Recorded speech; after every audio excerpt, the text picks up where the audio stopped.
Bonjour chers journalistes. Voilà, c'est un honneur pour moi de me retrouver à Mbuji-Mayi depuis hier, pour bien dire dans le Grand Kasaï, et spécialement dans le Kasaï oriental. Je suis là parce que il fallait que je puisse remplir mon devoir civique, que j'ai fait de sitôt arrivé.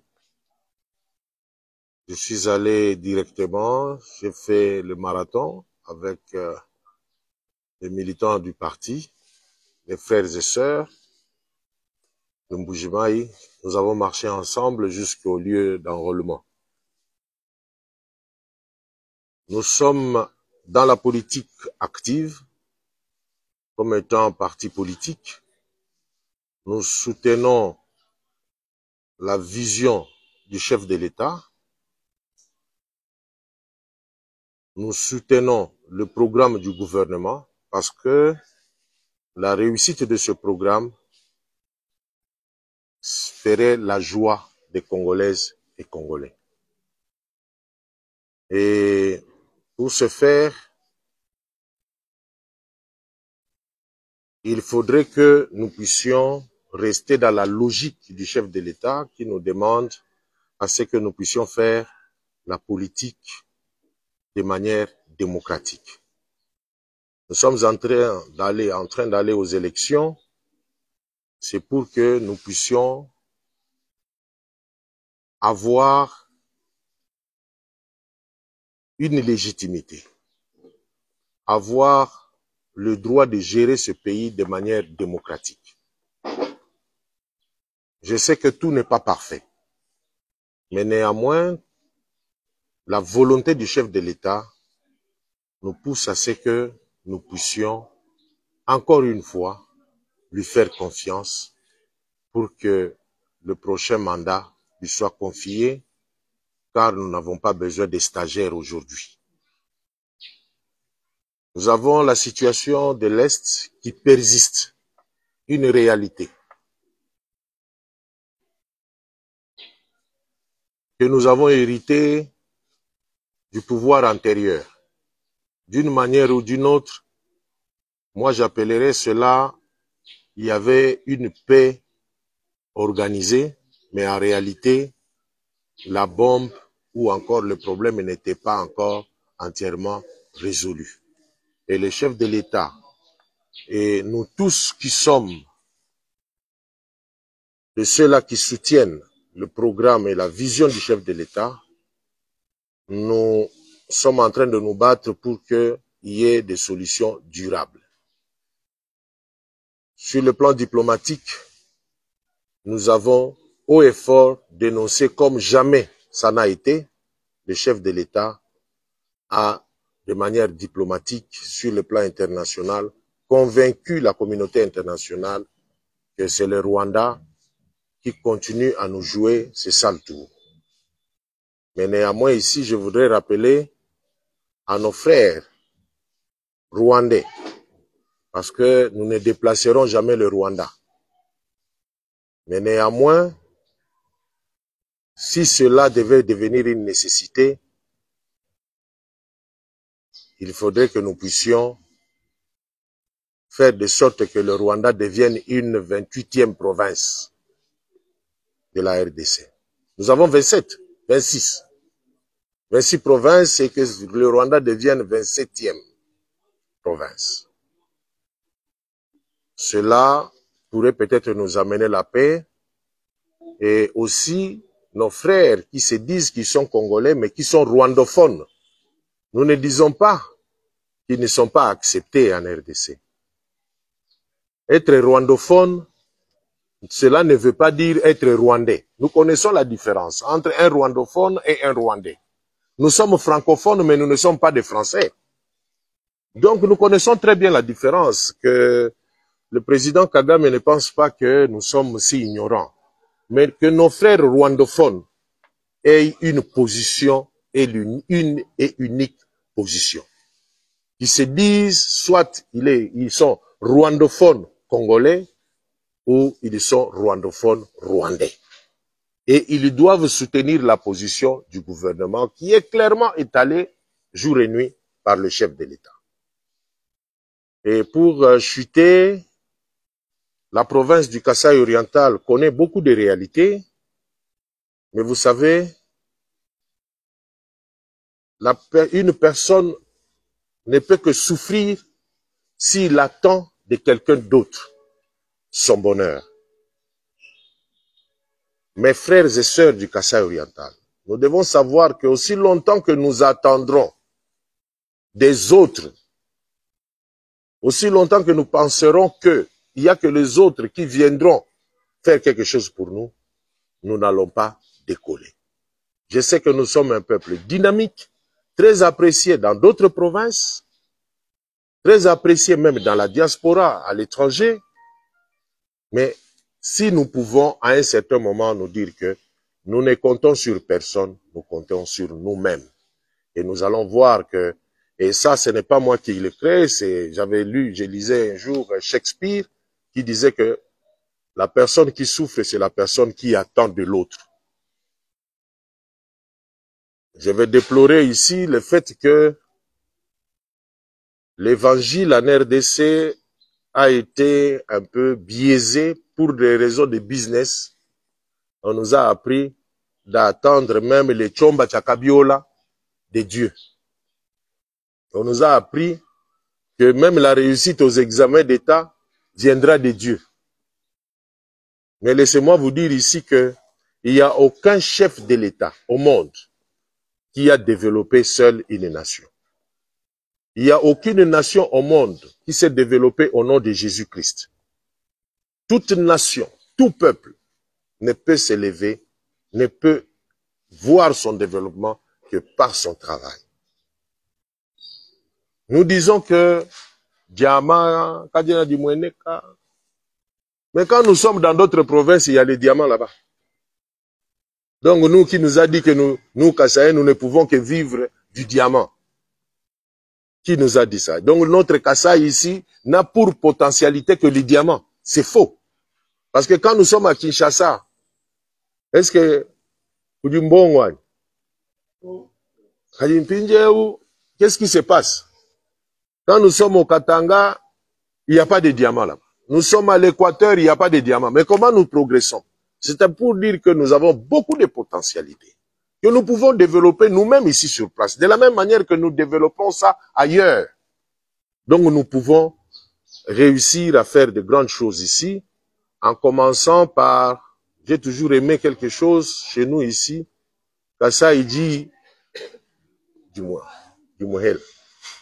Donc une seule voix. Est-ce que nous pouvons demander tous ensemble?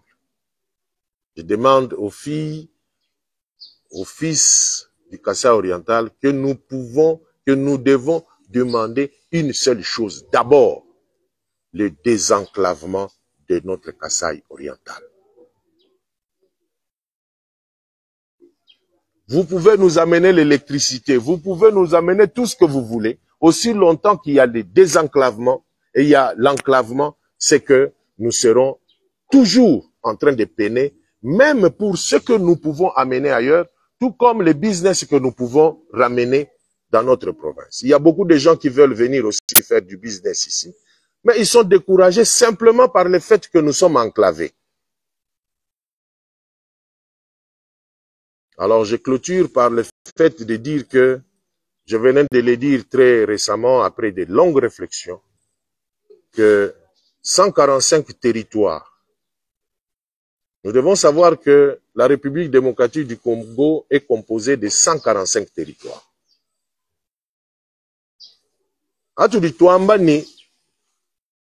Développons le développement de 145 territoires, cela veut dire simplement que nous avons développé la RDC. Avec quel budget? Nimakutakai. Avec quelle spécificité ou encore quel plan directeur pour développer 145 territoires qui dit automatiquement que tous nos territoires seront au standard.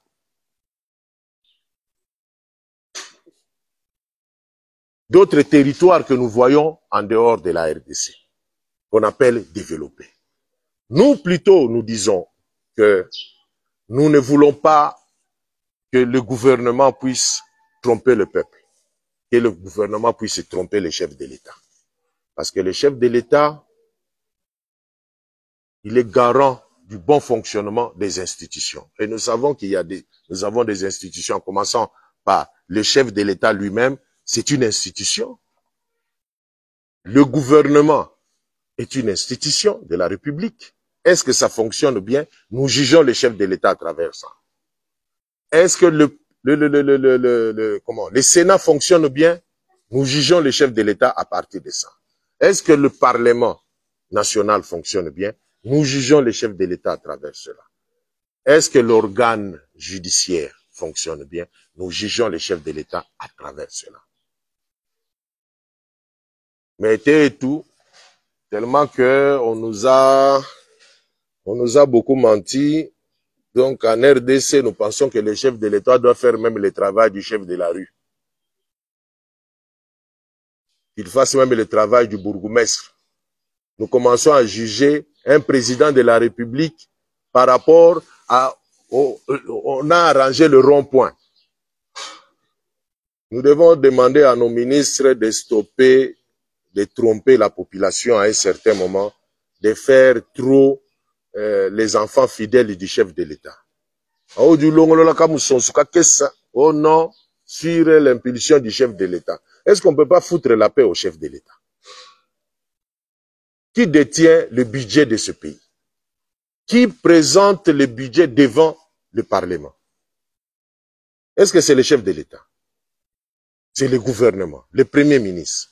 Le Premier ministre a le ministre des Finances, le ministre de l'Économie, le ministre des Infrastructures, le ministre d'Aménagement du Territoire, ainsi de suite. Mais pourquoi est-ce qu'en RDC, on est tellement aliéné qu'on nous amène à juger les chefs de l'État par rapport d'une route?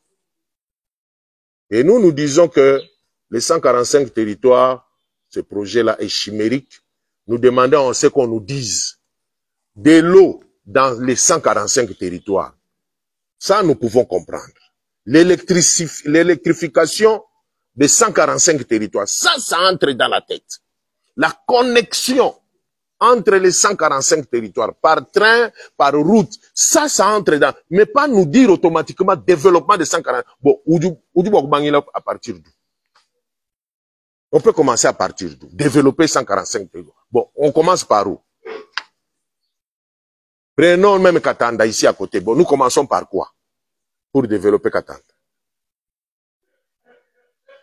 Donc, nous devons dire des choses et bien séparer le pouvoir et les responsabilités. Sinon, nous serons en train de jeter des pierres pour toutes choses au chef de l'État. Nous oublions qu'il y a un premier ministre, nous oublions qu'il y a des ministres sectoriels. Alors, pour ce faire, je voudrais vous laisser, vous qui êtes du média, et j'ai parcouru avant-hier, je crois, ou hier, la Senco qui était en train d'interroger le chef de l'État sur les différents contrats qu'il a signés avec cette histoire de Rwanda et consorts, Ouganda et AC, qu'il devait s'expliquer. Je crois peut-être que ça va revenir parmi vos questions pour que je ne puisse pas trop monopoliser la parole. Encore une fois, je vous remercie pour votre présence et je pense que à partir de vos questions, nous pourrions beaucoup plus éclairer l'opinion tant nationale qu'internationale et surtout nos frères et sœurs du Kasaï pourront très bien comprendre. Donc, toutes les langues sont permises, à l'exception du Kikongo que je ne maîtrise pas bien, mais Kiswahili, Lingala, français, anglais, Chiluba, je suis dans le bon. Merci.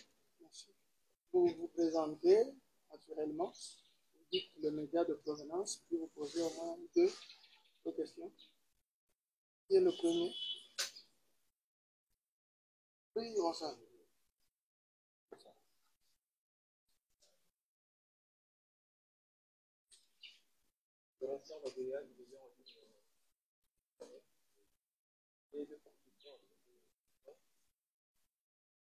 La première, c'est celle de savoir que pendant la période électorale,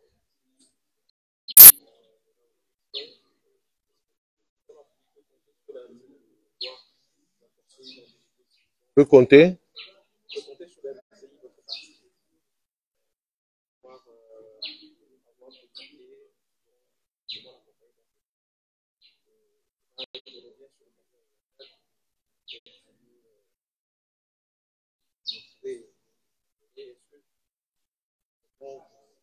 est-ce que vous pouvez arriver à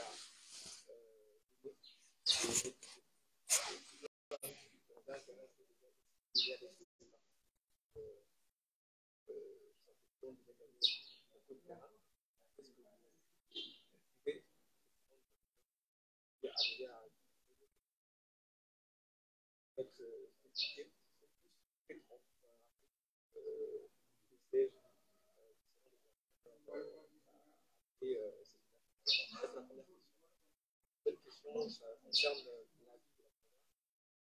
je sais que vous vivez en dehors de cette province, vous êtes quand même connecté à vous avez révélé tout à l'heure c'est un problème parmi tant d'autres. Alors, si vous étiez demandé, par exemple, de conseiller aux autorités locales, quelles seraient les choses pour pouvoir changer de choses et Merci beaucoup pour la question. Les deux questions, voulais-je dire. Le MCU comme parti politique, c'est un parti politique. Vous savez, un parti politique pour aller aux élections doit être sûr d'être implanté. Et le MCU est implanté chez nous au Kasaï oriental. Et moi, je ne suis qu'une goutte dans l'eau. C'est-à-dire que je suis inclus dans le MCU. Si je serais candidat au sein du parti du MCU et le MCU n'est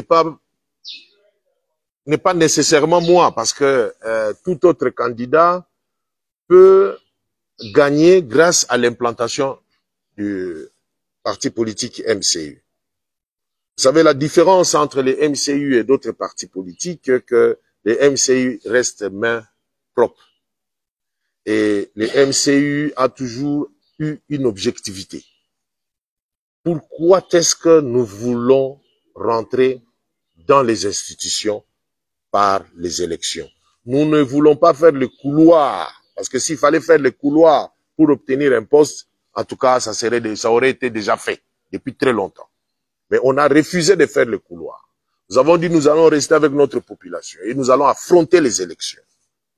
Et pourquoi est-ce que nous voulons entrer dans les institutions? Ce n'est pas pour aller être député pour l'intérêt d'être député. Nous y allons pour donner notre programme, notre plan directeur. Notre plan directeur s'élève à un montant de 390 milliards de dollars. Pas un seul dollar à crédit. Et c'est notre plan directeur que nous voulons soumettre au chef de l'État en tant que parlementaire. Cahier de charges verbales. Non, nous, on n'aura pas de cahier de charges verbales. Nous l'annonçons déjà parce que ça existe. C'est un travail qui a été fait pendant 3 ans. Et nous avons finalement ce plan directeur que nous allons proposer au chef de l'État qu'il mette ça à table. Avoir un projet de société est une chose, mais pour gérer la nation, on gère la nation avec un plan directeur, pas avec un projet de société. Un projet de société aide à faire comprendre la vision. Mais un plan directeur, c'est ça même le programme. Et les 390 milliards sont dans cette république ici. Et vous, les enfants de ce pays ici, vous qui êtes les patrons de la RDC, vous connaissez là où se trouve cet argent. Mais seulement on ne veut pas vous dire comment est-ce que vous devez renflouer les caisses de l'État pour que nous puissions avoir les 390 milliards comme budget. Vous savez, nous sommes très mal habitués dans ce pays ici. On ne pose jamais la question, ok, Wambini, pourquoi voter député, d'accord. Mais où il y a Kwenzetine? On n'a jamais posé la question. Oh, tu fais ça 5 000, 10 000, ainsi de suite. Et les gens, quand vous prenez les 5 000, 10 000, laissez-moi vous dire une chose.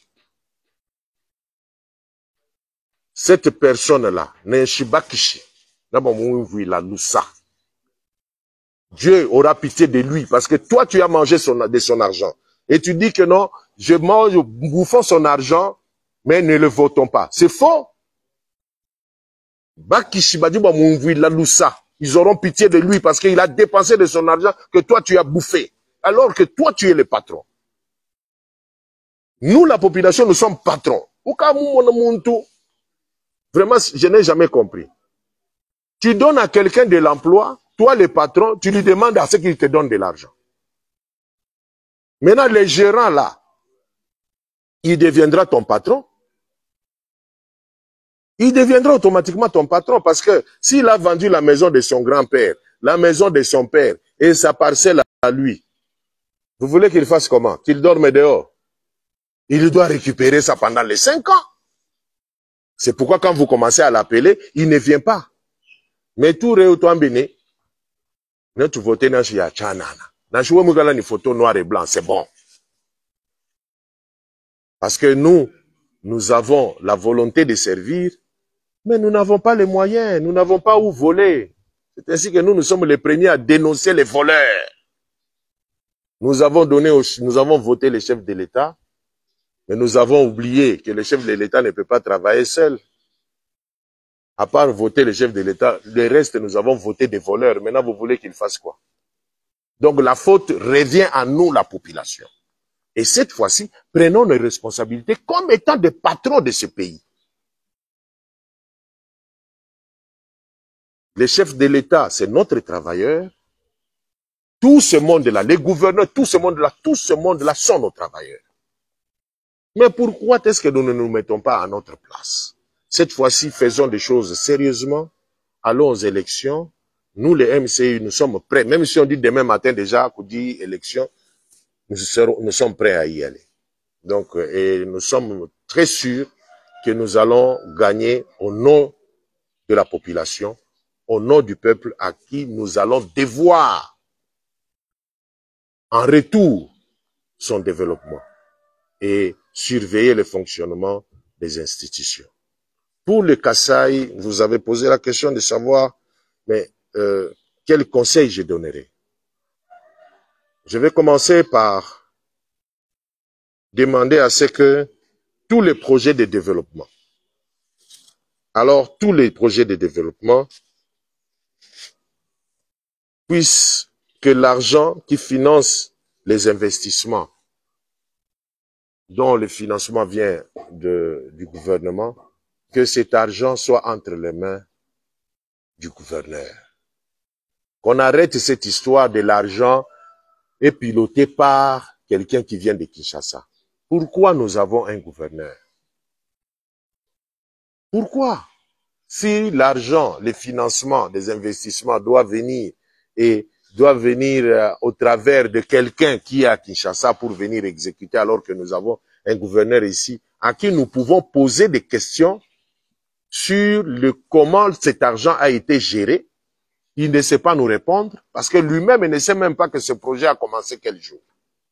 Donc, que tout argent qui vient de Kinshasa ou du gouvernement central, que cet argent passe par le gouvernorat, le gouverneur, qui est structuré avec un gouvernement provincial, avec un parlement, et nous-mêmes, la population, nous pouvons commencer à surveiller les chantiers, parce que tout le monde joue comme dit, est-ce que, Midimu, étudier, avancer, bien zbish. S'il y a stop, nous savons déjà alarmer. Mais lorsque nous ne savons même pas quand est-ce que cet argent est sorti, ça nous attriste parce que nous n'apprenons simplement que lorsque, oh, Bakabi, Bamakou. Bakutang, oh non, 100 millions, kaka, Zambi Walus. Bakutang, on soit. Utu kalubiru, wamadi non, ndibo, on a makuta, mamata, pas poste, na shindam. Na chaque 50, kuyumona. C'est pour dire que, Ce pays ne peut que fonctionner avec les Congolais. À moins que nous sommes en train de chercher et de penser que ce pays, ceux qui peuvent bien gérer sont les étrangers. Le chef de l'État ne peut que travailler avec nous, les Congolais. À tous les niveaux, jusqu'au niveau des chefs de quartier, chefs de rue. Est-ce que nous sommes conscients nous-mêmes pour que nous puissions relever et réussir à ce que cette province, en nous, puisse aller de l'avant? J'ai toujours demandé à ce que nous puissions bien payer nos taxes.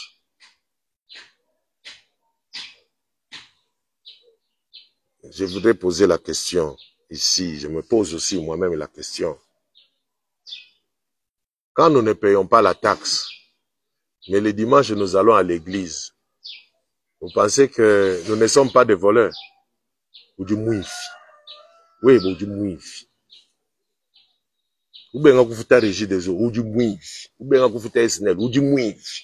Et dimanche, vous êtes les premiers à l'église comme des saints. Mouif. Parce que quand tu ne payes pas la taxe, tu ne payes pas l'impôt, sache que ton pays devient faible. Ton pays devient dépendant d'ailleurs. Et à ce moment-là, comme j'ai toujours condamné nos églises, nos pasteurs, pas nos églises, nos pasteurs, de nous prêcher mal dans le sens où on est en train de cultiver en nous ou encore à nous apprendre à devenir des grands techniciens en mendicité. Alors que si nous arrêtons de penser que tout va se faire par miracle, nous allons comprendre automatiquement qu'il n'y a que notre sueur. Comparez, vous pensez que le Rwanda prie quel Dieu? Dites-moi, le Rwanda prie quel Dieu? C'est le même Dieu que le nôtre.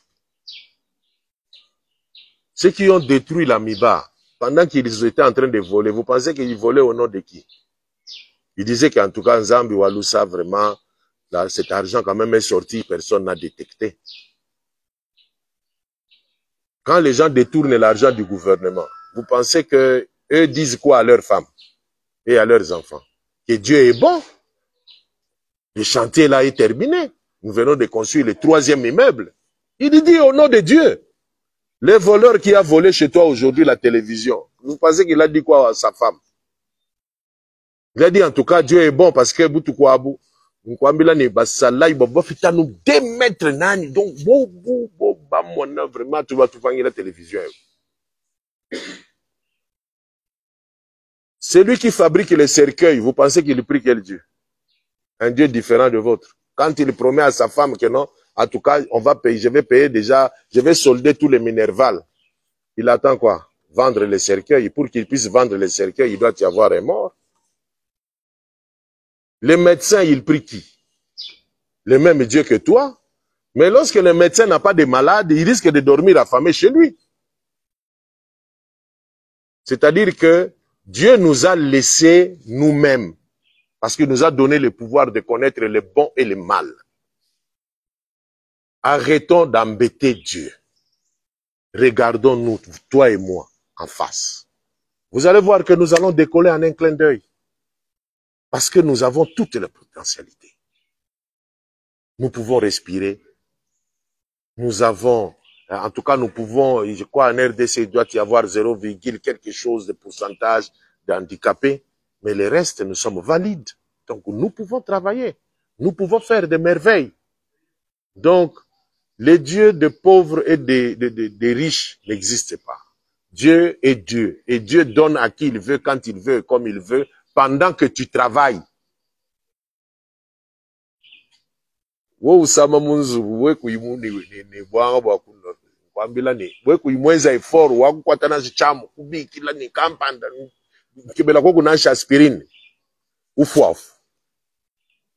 Dieu ne protège que les forts.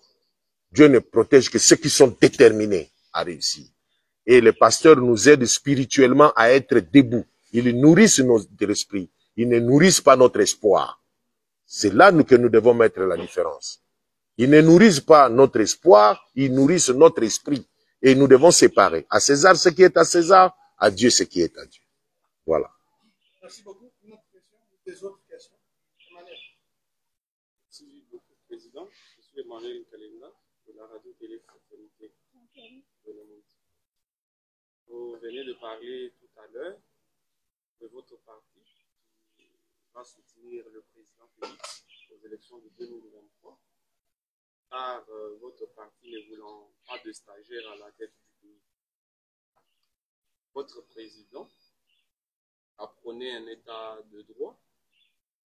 Il y a eu des cas d'arrestation de plus d'un détourneur, mais la population ne voit pas de suite favorable dans les arrêts. Quelle est la position du MCI quant à la posture actuelle de la justice en République démocratique du Congo? Ça, c'est ma première question. La seconde et la dernière porte sur l'identification et l'enrôlement des électeurs, période précurseuse des élections de décembre prochain. Il est une pratique réelle ici, que l'on appelle déportation. Il y a certains enrôlables qui quittent des villes accompagnés de milliers ou des centaines de citadins pour aller les faire enrôler, soudoyer dans les territoires, secteurs et groupements. Est-ce que le MCU soutient aussi cette pratique en vue d'avoir plus d'électeurs en 2023, mais qui ne sont pas réellement habitants de ces circonscriptions? Merci. Merci beaucoup. La Bible nous dit la justice élève une nation. Le chef de l'État n'a pas lancé seulement un slogan. Il a parlé de l'État de droit. Vous savez que, je venais de le dire ici, le chef de l'État ne peut que travailler avec les Congolais. Nous sommes devant notre justice, en qui moi je fais confiance, mais je ne fais pas beaucoup confiance à certains magistrats. Il est honteux dans une république où on arrête d'abord et on commence à demander des preuves. Cela m'est arrivé aussi, j'ai été aussi victime. On arrête, on vous prive la liberté. Si vous essayez de parler, on dit non, non, trafic d'influence parce qu'il est dans les milieux et ainsi de suite. Vous vous taisez, vous dites, bon, je les laisse faire. On vous prive la liberté, mais après, le lendemain, le même jour, vous demandez des preuves, vous dites, non, non, non, on est en train d'amener des preuves. Vous dites, ok, ça va. Demain alors, qu'on m'amène les preuves. Vous arrivez demain, le magistrat et le magistrat n'ont pas de preuves. Et les avocats n'ont pas de preuves de soi-disant plaignants. Cette justice ne peut pas élever une nation.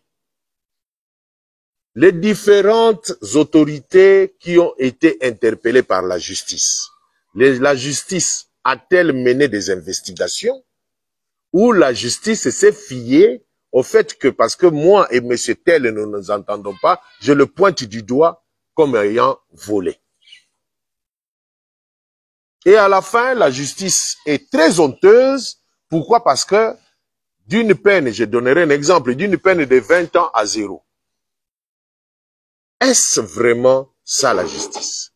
On devait commencer toujours par faire des investigations sans pour autant alerter la personne qui est soupçonnée. C'est possible. Ainsi donc, lorsqu'on l'attrape, lorsqu'il est interpellé, il y a déjà toutes les évidences pouvant l'inculper et pouvant également tomber sur les biens qu'il a achetés avec cet argent-là.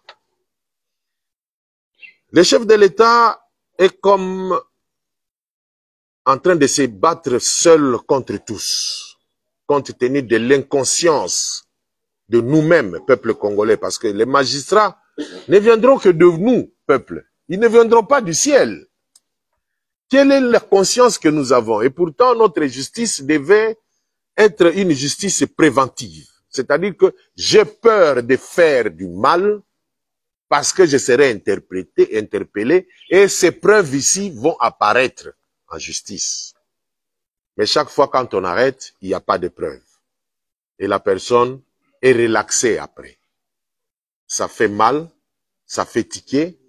Je ne vais pas ici citer des noms, mais permettez-moi que je puisse citer ne fût-ce que non. Mon frère Vijay Chimanga, moi je me pose la question, il a été interpellé parce qu'il a détourné l'argent de quelle république? Il a détourné l'argent de quelle république? Même dans la vidéo, est-ce qu'il parlait de l'argent de la République? Il n'est pas, vraiment, ce n'est pas un ami pour moi. Hein? Mais je voudrais seulement suivre la logique. On l'a arrêté, pourquoi? On l'a interpellé, pourquoi? Il a pris l'argent de qui? De quel investisseur? Où est-ce du investisseur? Où fait 200 millions de dollars? Ça, c'est quel investisseur, ça? Hein? À un individu, tu donnes 200 millions de dollars.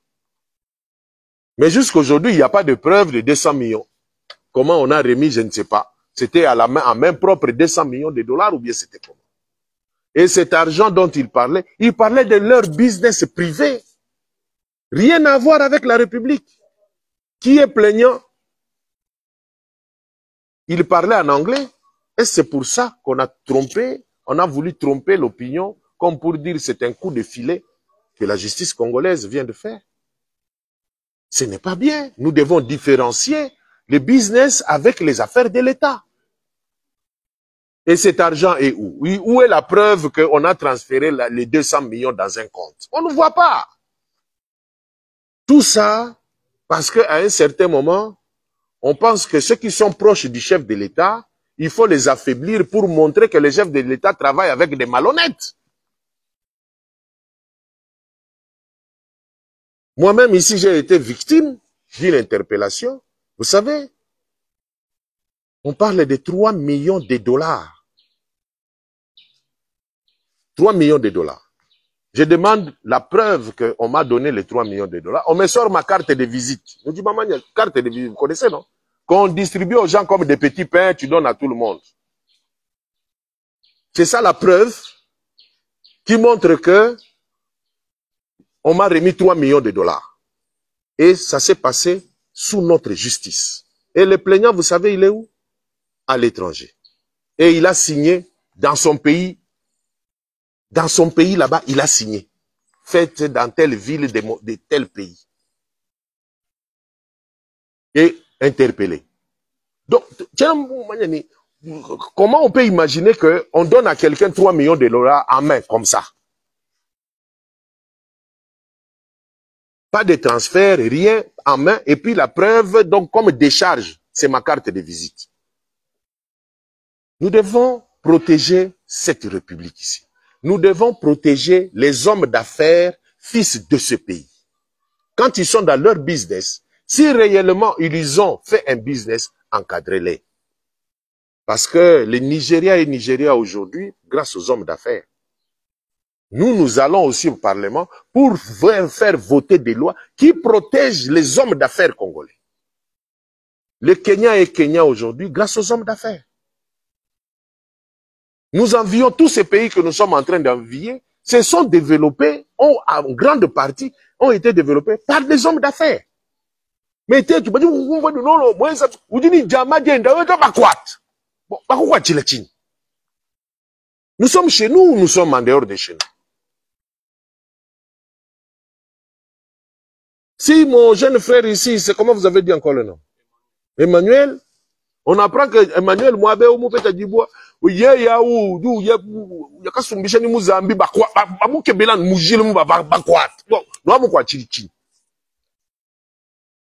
a volé quoi? Alors, c'est que quelque part, on ne nous sécurise pas, on ne nous protège pas, je ne sais pas, on veut que les Congolais puissent aller travailler où? Et quand vous vous rapprochez du chef, quand vous êtes proche dans l'entourage du chef, et que vous êtes indépendant, parce que nous, les MCI, en tout cas, on nous a jamais vu dans les couloirs aller commander les 1500, les 2000 dollars, ou à chaque Ngondu, ou bien aller commander les postes. On ne nous voit jamais. Alors, cela fait qu'on puisse penser que, comment est-ce que les MCU fonctionnent? Ce n'est pas bon. Donc, quelque part, mon souci à moi, ma préoccupation, est qu'on nous laisse, nous, tranquilles, nous qui voulons à ce que le chef de l'État puisse avoir une majorité indiscutable, pas seulement la majorité, mais des personnes qui vont accompagner le chef de l'État avec des programmes, avec quelque chose de consistant. Pas seulement des listes de personnes à nommer, mais avec des programmes à exécuter et des choses qui sont palpables et bénéfiques pour notre pays. Mais dans tout ça, il n'y a que le peuple congolais qui va décider. Si le peuple veut des grands ronfleurs, des grands musiciens en ronflage, hein, en ronflement, je ne sais pas si je dis bien, en ronflement dans le Parlement, c'est le peuple qui décidera. Si le peuple veut envoyer réellement institution, c'est le peuple qui doit décider. Parce que de toutes les manières, le patron de cette république n'est que le peuple. Voilà. Une question sur la déportation, et les politiciens font ça. Oui. Les politiciens, ceux qui sont en train de faire cela, je vous rappelle encore que ce sont des Congolais. Vous voyez que le mal du Congo n'est pas le problème de Kabila. Le mal du Congo n'est pas le problème de Mobutu. Aujourd'hui, on commence à chercher à ce que le mal du Congo puisse devenir l'affaire de Félix Tshisekedi. C'est ça notre comportement. Je souffre à cause de tel. Alors que, regardez-moi, je vais vous dire ici, ceux qui le font sont dans les gouvernements. Nous sommes bien informés. Ceux qui le font sont dans les gouvernements. Et ils sont abusivement en train d'utiliser l'argent de l'État pour faire ce genre de choses. Une inconscience qui fait que moi personnellement je n'ai pas de preuves, sinon j'allais porter plainte contre le temps que je suis ici, si j'ai réuni ne fût-ce que 2 preuves, je vais porter plainte parce que en 2019, je n'ai pas eu froid au dos de porter plainte contre FCC et Cash à la Cour constitutionnelle, alors que je savais que Cash était chapeauté par le chef de l'État. J'ai porté plainte parce que c'était 2 organisations d'abord illégalement établies en RDC qui n'étaient pas enregistrées au ministère de l'Intérieur. Et le chef de l'État signait selon convention FCC Cash, je nomme. On a porté plainte. Si, en tout cas, si vous me trouvez 2 preuves, vous en tant que journaliste, moi je vais porter plainte. Je vais porter plainte et puis donc je ne lâcherai pas. Parce que ce que nous sommes en train de faire là, nous sommes en train de rendre difficile le travail de la CENI. Entre-temps, nous sommes ceux-là qui le font, ils sont dans le gouvernement. Ils pensent qu'ils sont en train de faire du bien. Mais ils sont en train de rendre difficile le travail même du chef de l'État parce que c'est le chef de l'État qui a nommé Denis Kadima. Et ce travail va devenir très difficile dans le sens où, les jours des élections,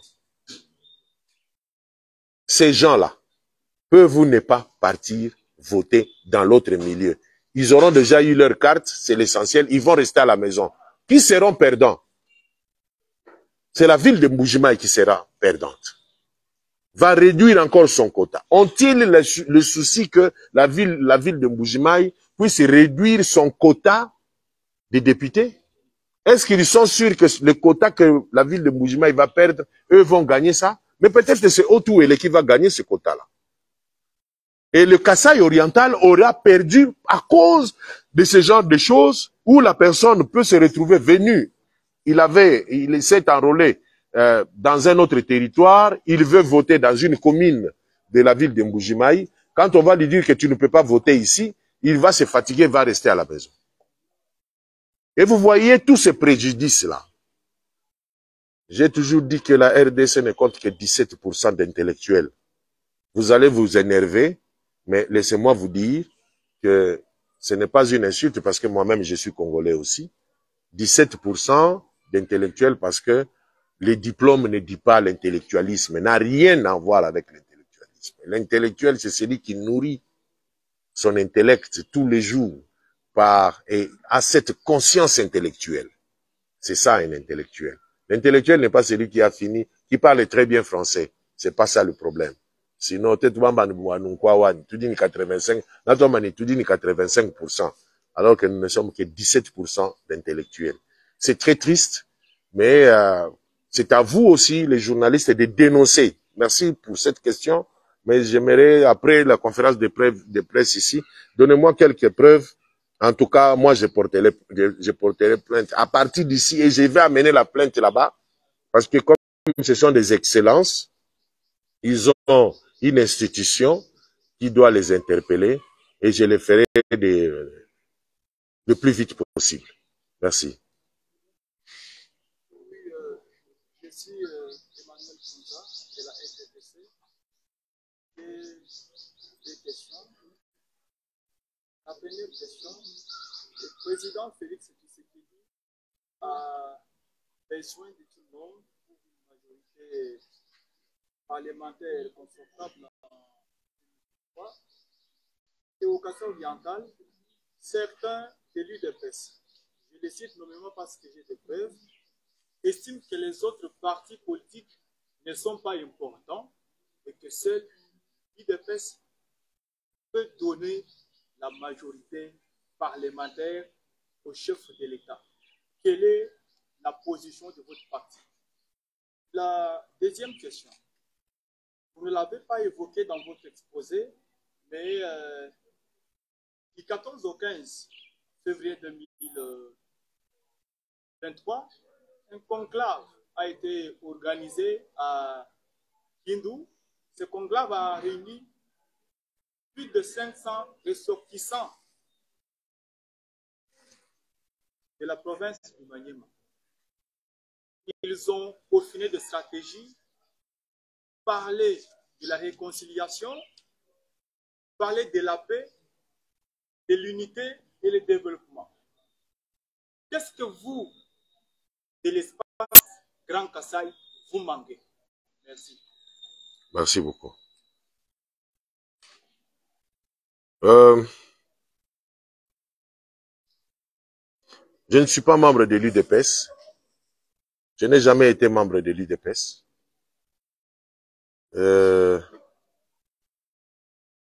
Mais nous avons grandi et été élevés dans cet esprit UDPS. Mais jamais été membre. Vous savez, en politique, il n'y a que des calculs politiciens. Et ces calculs-là, l'UDPS, à un certain niveau de son organisation, pense que le chef de l'État doit aller aux élections comme étant candidat de l'UDPS. Mais je vous dis que c'est devenu impossible aujourd'hui. Pourquoi? Parce que le chef de l'État lui-même avait invité cet esprit d'union sacrée pour travailler ensemble. Et aujourd'hui, l'UDPS, plutôt l'union sacrée, est en train de mettre en place une structure consolidée où soit vous adhérez, soit vous confirmez votre appartenance à l'union sacrée. À côté de ça, nous avons des regroupements qui ont pour autorité morale les chefs de l'État.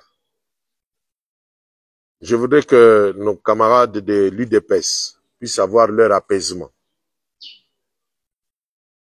de pouvoir comprendre qu'on ne gère pas une nation seulement avec une poignée ou encore un parti politique. C'est impossible.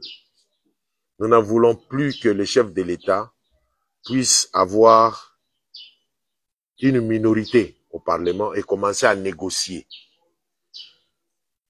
Si cela avait été le cas, pourquoi est-ce que l'UDPS n'avait pas fait cette grande majorité en 2018? Et maintenant, là, quand ils disent qu'ils vont faire cette majorité-là, c'est parce qu'ils ont eu beaucoup d'argent. Le vote n'est pas l'argent. Le chef de l'État lui-même, dans son confort, il sait très bien qu'il devra être candidat indépendant pour fédérer toutes les énergies et aussi vraiment être au service de tout le monde et gérer le pays dans un climat de paix et aussi de cohésion nationale. C'est un homme de paix, un homme qui a un esprit rassembleur et que nous nous martelons de sorte à, ou encore nous interdisons toute personne qui veut rendre le chef de l'État un bien privé. Il n'est plus à ce niveau-là, il est maintenant à un niveau beaucoup plus élevé qu'il ne peut pas appartenir seulement à un parti politique. Et nous avons toujours voulu être aux côtés de tout le monde, même aux côtés de l'UDPS, pourvu que nous puissions, que ce pays puisse connaître le bonheur tant espéré et souhaité par le chef de l'État. Dans votre deuxième manche de questions qui reprenait le conclave de nos frères de Maniema,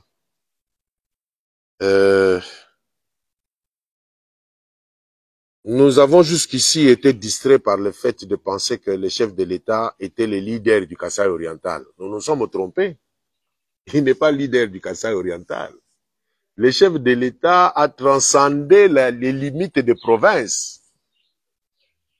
Aujourd'hui, on va se poser la question, il appartient à quelle province? Parce qu'il est chef de l'État. Donc, c'est à nous, les politiques du Kasaï oriental, de nous organiser, nous, à notre niveau. Parce que tous ces temps, les gens, quand on essaie de se concerter, les gens disent non, non, le chef de l'État va faire ça. Mais le chef de l'État ne peut pas venir présider le conclave des fils et filles du Kasaï oriental. Il n'est pas à cette dimension-là. Donc, je pense que c'est une réflexion qui est en cours, quitte à notre esprit des divisions et des guéguerres inutiles que nous avons entre nous, surtout ceux qui sont dans les institutions, qui pensent que lorsque vous voulez les approcher, vous voulez les remplacer, ou vous voulez les empoisonner, ou bien vous voulez leur demander un peu de leur argent. Et pourtant, je leur ai toujours dit que moi, par exemple, je vis mieux qu'un ministre, donc je n'ai pas envié un ministre. C'est pour dire que quand je viens te voir, toi, mon frère ministre, peut-être que moi, je pourrais te laisser même une enveloppe pour prendre de l'eau ou mettre des unités, parce que toi, tu attends le salaire. Moi, je n'attends pas le salaire. Moi, je suis un petit débrouillard à gauche, à droite. Ici, je fabrique les cure-dents. Là-bas, je fabrique des clous, ainsi de suite. Je dis qu'un débrouillard. Vous faites qu'à $10, fin du mois. C'est une différence. Donc, je voudrais seulement que nos frères, nous puissions avoir beaucoup plus cet esprit-là. Parce que j'ai beaucoup regretté l'autre fois quand j'ai raté de venir pour les grands meetings qui étaient organisés par le MCI Kasaï oriental. J'ai beaucoup regretté qu'un de mes frères puisse dire que le MCI est dans l'opposition. Je dis, tout fouille la Chine vraiment au juste. Tout fouille la chef de l'État, tout dit tout que bas, mais tu organisais province ou est ni république ou est. Tout fouille la Chine. Tout fouille la chef de l'État. Donc, le grand problème est que nous sommes un peu trop divisés pour des guéguerres un peu terre à terre, chose qui a fait même que Bakishibakadiba tout dit désordre Moukol. J'ai vu les Katangais l'ont fait aussi, à part Maniema, les Katangais l'ont fait, où nous avons vu même Joseph Kabila et Moïse Katumbi se sont salués. C'est très important. Nous ne manquons pas les moyens pour le faire et surtout venir le faire chez nous. L'initiative est en train de tourner en nous, mais je suis sûr que nous allons réussir à faire quelque chose avant que nous puissions aller aux élections. Sinon, nous serons en train, au lieu de faire la campagne, nous pousserons les jeunes à se battre pour que tel ou tel autre puisse passer député ou comment. Donc, j'inviterai tous les leaders du Kasaï oriental à ce que nous puissions commencer déjà à réfléchir comment nous pouvons nous retrouver autour d'une table pendant 3-4 jours pour réfléchir sur nos réalités. Merci beaucoup. Merci, Monsieur le Président. On donne aussi la parole à Emmanuel pour une question. Je viendrai aussi avec une dernière. On va continuer par Emmanuel Chilumba de la RTDK. Ma préoccupation est de savoir les objectifs cadres pour le moment, parce que nous sommes pendant la période électorale. Ici, c'est tous les Kassaïens qui pensent que tous nous devons soutenir le chef de l'État. Il n'y a pas de parti politique d'opposition. Mais en disant ça, beaucoup de partis politiques ne se battent pas pour réellement concrétiser ce qui est jusque-là comme rêve. Je voulais dire que depuis le début de l'enrôlement, on parle jusque-là de 35% d'enrôlés. Donc, les gens ne s'en rendent pas tellement. Pour nous qui avions eu la chance d'aller à l'intérieur de nos territoires, c'est là qu'on trouve que la population ne s'enrôle pas. Alors que nous parlons toujours, nous devons donner la majorité écrasante au chef de l'État. Avec quelle elle peur jusque-là. Et puis, j'aimerais aussi, comme une deuxième question, là, vous me direz les objectifs que vous avez pendant cette période électorale, jusqu'au moment où nous irons au vote en tant que parti politique. La deuxième question est de savoir aussi, il y aura un problème de seuil électoral. Vous venez à peine, professeur Antal, vous n'avez pas, je ne m'abuse pas, il en est, professeur Antal. Est-ce que ce parti est déjà implanté dans combien de provinces de la RDC et au Kassar Antal dans combien de territoires, mais aussi les communes de la ville de Mouimane? Merci beaucoup. Ah, j'ai envie de commencer par la deuxième, mais laissez-moi commencer par la première. Le MCU est né de cet esprit de révolte d'abord, cet esprit, parce que cet esprit de révolte que, comment expliquer que nous qui venons de la foulée, nous dont on pensait que nos parents n'étaient que de moins que rien, est-ce que nous n'avons pas étudié? Nous avons étudié. À l'époque, j'avais même certains des amis de mon père étaient des chômeurs, mais leurs enfants aujourd'hui j'ai vu un général, il y a aussi des avocats, il y a des grands comptables. Il y a également les enfants des prisonniers, il y a les enfants des chariots-mènes, il y a des enfants des Mamoua, Wanani, Wankunda.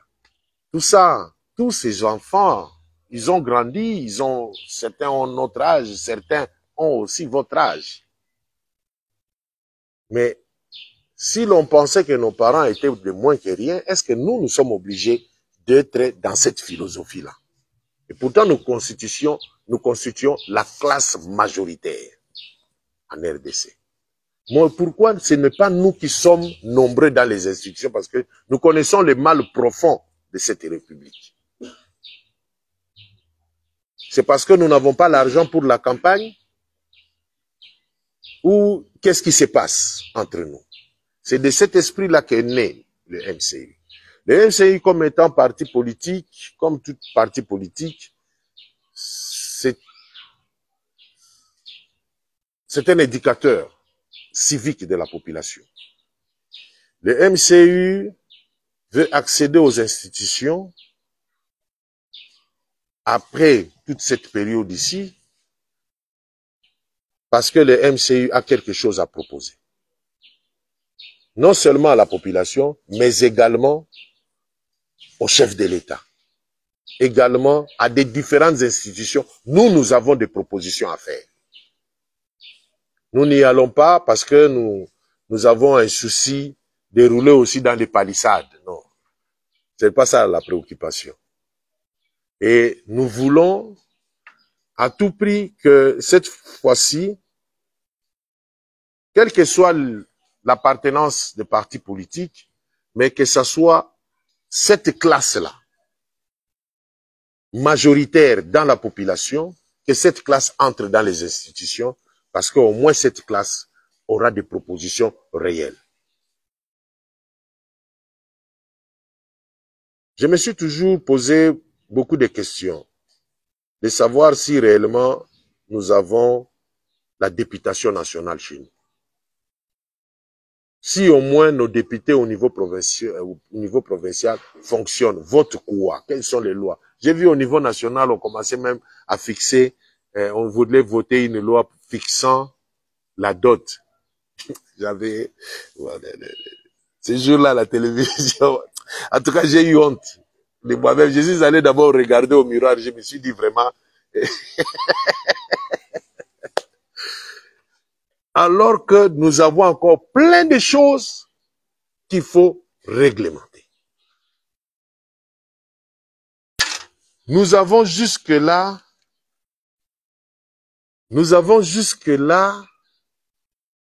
un problème sérieux seulement pour la retraite. On ne respecte pas l'âge de la retraite. Et c'est parce qu'ils vont profiter de ton expérience. Chez nous, quand quelqu'un prend la retraite, vous commencez à compter au bout du doigt, à tout moment, vous commencez déjà à préparer des choses. Et pourtant, si nous respectons l'âge de la retraite, c'est-à-dire que chaque année, ce sont des milliers d'emplois. Et on va chaque fois, on va maintenir notre administration publique très jeune, avec une nouvelle énergie. Chaque année, on a des jeunes qui entrent, il y a des courageux, il y a des nouvelles initiatives qui entrent dans notre administration publique, même au niveau de l'enseignement. Même dans les entreprises publiques, on aura du sang chaud qui entrerait et remplacerait ceux qui sont déjà fatigués. Parce que moi, je me dis qu'aujourd'hui, j'ai la cinquantaine, mais un jeune qui prend aujourd'hui la commande, lui et moi, lui va donner plus d'énergie que moi. Je dois reconnaître ça. Alors, c'est un problème très sérieux à notre niveau. C'est ainsi que nous voulons, nous les MCI, nous n'y allons pas pour le plaisir d'y aller. Nous allons avec des choses beaucoup plus concrètes.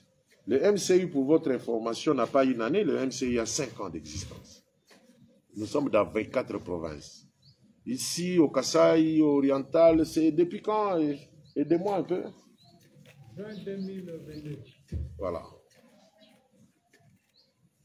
Et ici au Kasaï oriental, le président interfédéral parle de juin 2022 parce que c'est lui qui a commencé.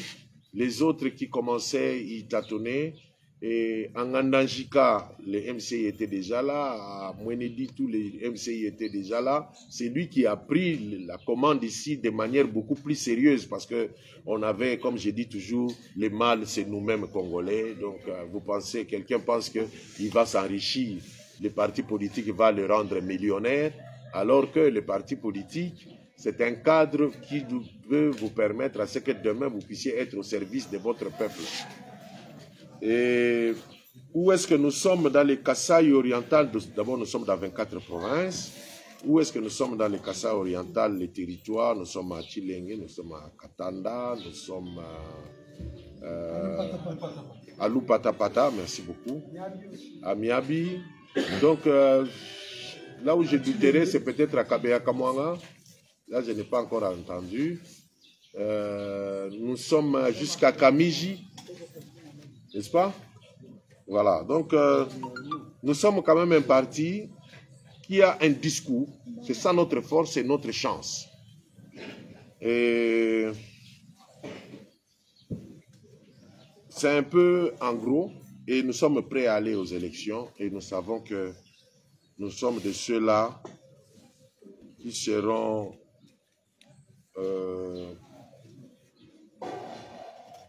qui seront très dynamiques dans les institutions. Et reconnaissons quand même, vous dites qu'il n'y a pas d'opposition dans les Kasaï oriental. Moi, je vais vous dire que... Les gens ne s'enrôlent même pas, malgré cela. Il y a un problème de l'éducation de la population, parce que vous-même, la presse, si moi aujourd'hui je vous demande à ce que vous puissiez, je vous donne un spot de sensibilisation pour que la population ait nombreux s'enrôler, vous allez me demander de l'argent. Que vous ne manquez pas. Moi, je suis débrouillard, je viens de vous dire. Je suis un simple débrouillard. Vous, au moins, vous travaillez. Vous avez dit que vous travaillez où? À la RTTK. Voilà, moi, je suis chômeur. Je travaille où? Il touche à l'argent à tout moment. On n'attend pas son salaire. Il travaille c'est plus que la RTTK. Merci beaucoup. Je sais que vraiment, je suis content de cette ambiance familiale. Ouais. Mais il n'y a pas une maman journaliste. Il y a un problème de parité au Kasaï. Tout dit mal dictateur, mais quand même, devenez... La maman est... Je suis la journaliste. Ah, ok. Comme elle est concentrée à la caméra, C'est pourquoi... Ah, d'accord, je vois. bon, je vais poser une question et on va chuter par là. ferai un commentaire éventuellement sur les comptes réclamés par la Senco au président de la République, parce que vous l'aviez esquissé. Vous allez aussi faire un commentaire là-dessus. Mais la question est celle-ci. Hier, à l'épée Kabila, vous avez dit que vous serez candidat, député national ici, en Mbuji-Mayi. Mais nous connaissons qu'étant président national, vous deviez quand même en découdre avec les gros poissons qui sont à Kinshasa. Ailleurs ou en dehors de la province où vous avez fait environ 21 ans, vous rentrez subitement, vous voulez poser votre candidature à Mbuji-Mayi. Est-ce que c'est par manque de popularité à Kinshasa que vous voulez le faire ici, ou parce que vous êtes kassaïen comme Fati, vous voulez ressortir cette dimension-là de la kassaïenneté, si ça peut passer comme ça? Voilà un peu la question que je voulais poser. Merci beaucoup. Pourquoi est-ce que je voudrais être candidat ici, chez nous au Kassa oriental? Non, ce n'est pas par manque de popularité à Kinshasa, parce que Kinshasa, comme ici, nous sommes aussi implantés. Mais à Kinshasa, ça fait pratiquement, ça fera bientôt 5 ans plein qu'on travaille sérieusement à Kinshasa. Il y a un élément très important qu'il avait soulevé sur comment est-ce que les politiques ou encore les leaderships kassaïens s'organisent pour que chez eux, qu'ils aient les 2 pieds sur terre. Nous avons des sérieux problèmes chez nous, ici, qu'il faut à un certain moment qu'on en parle au niveau des institutions. Si chez nous, nous n'avons pas de personnes d'indépendance d'esprit et d'indépendance matérielle qui peuvent parler au nom de notre province, parce que la province les a mandatés, parce que être élu à Kinshasa étant kassaïen, à un certain moment, ça sera que vous n'avez pas été mandaté par le peuple kassaïen pour venir parler de ce dont tu parles. Alors il fallait faire un repli à la maison afin que on puisse se porter haut et fort notre message. Que vraiment, même si on est en train de chercher à grignoter sur les quotas de Mbuji-Mayi, qui est la capitale, qui reste jusqu'aujourd'hui la capitale du Grand Kasaï oriental. Parce qu'on peut avoir subdivisé, mais en esprit, dans le business, beaucoup de transactions passent par Mbuji-Mayi jusqu'aujourd'hui. Et si la capitale de notre province n'aura